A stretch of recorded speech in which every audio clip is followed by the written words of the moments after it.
Homer's The Odyssey. Book 2. Telemachus sets sail.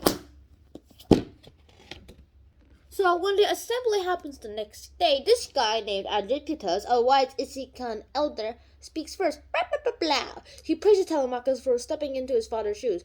Telemachus, you are awesome. And also noting that this occasion marks the first time that the assembly has been called since Odysseus left. Now, Telemachus gives an impassioned speech in which he laments the loss of both his father and his father's home. His mother's suitors and the sons of Issachan's elders have taken it over. It's like, you elders, why didn't you just stop your sons?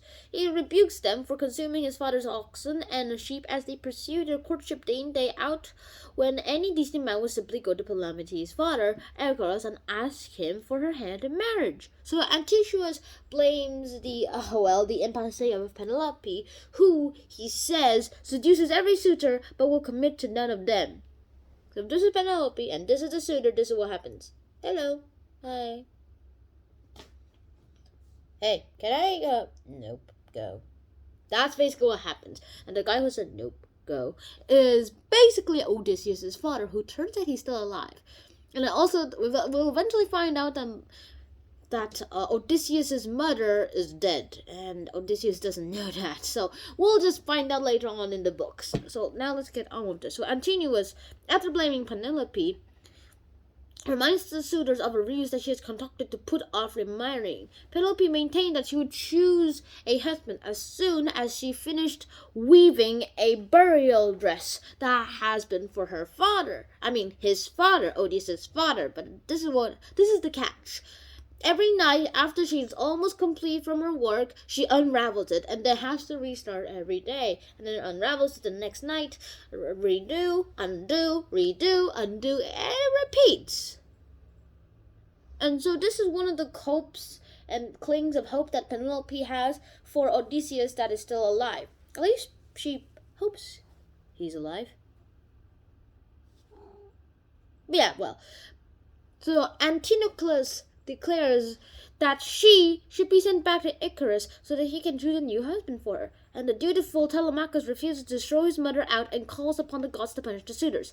At that moment, a pair of eagles, locked in combat, appears overhead, and the soothsayer Heliceras interprets their struggle as a portent of Odysseus' imminent return and warns the suitors that they will face a massacre if they don't leave.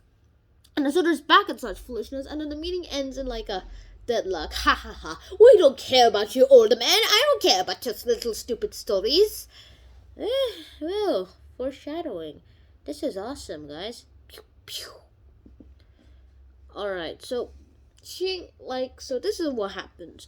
As Telemachus is preparing for his trip to Pylos and Sparta, Athena visits him again, this time disguised as Mentor.